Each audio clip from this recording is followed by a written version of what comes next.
नदी बीच कागज के नैया कोई देखुए भैया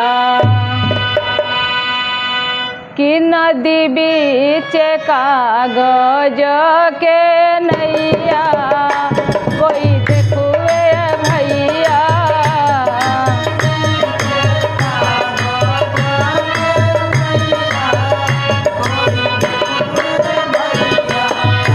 नदी बीच कागज के हो नैया कोई देखुए भैया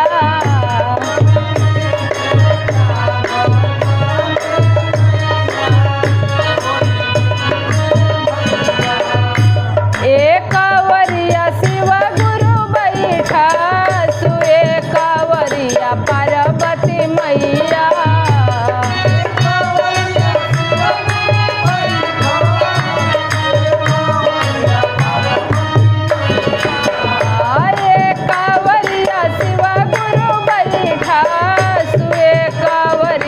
पार्वती मैया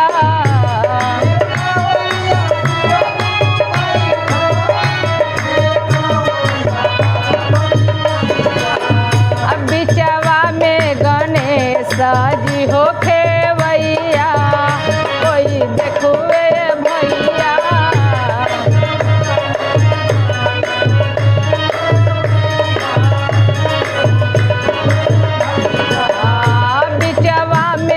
जी हो खेवैया कोई देखुए भैया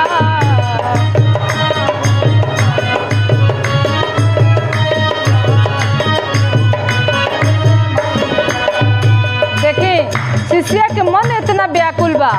कि कहत रही कि कागज के नाई में हम गुरु जी के देखुई गणेश भगवान के देखुई कि नाई के खेवत रही आ भोलेनाथ आ पार्वती मैया वही नाई में बैठल रहे लो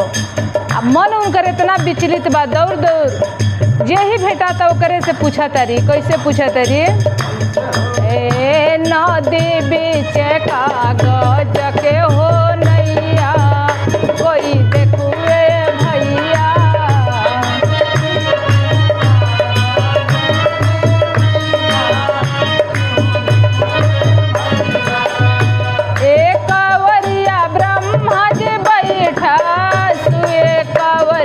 विष्णु जी बैठा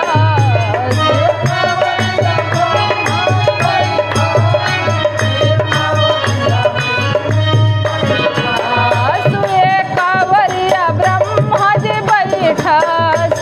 एक कावरिया विष्णु जी बैठा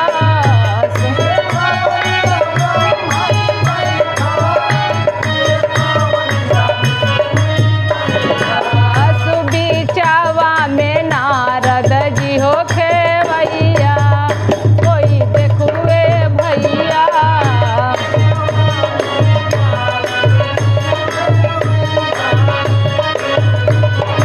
अब बिचवा में नारद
नदी बीच कागज के हो नैया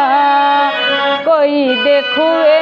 भैया। प्रेम से बोल दी शंकर भगवान की, गौरा मैया की। एक बार प्रेम से बोल दी सांचे दरबार की।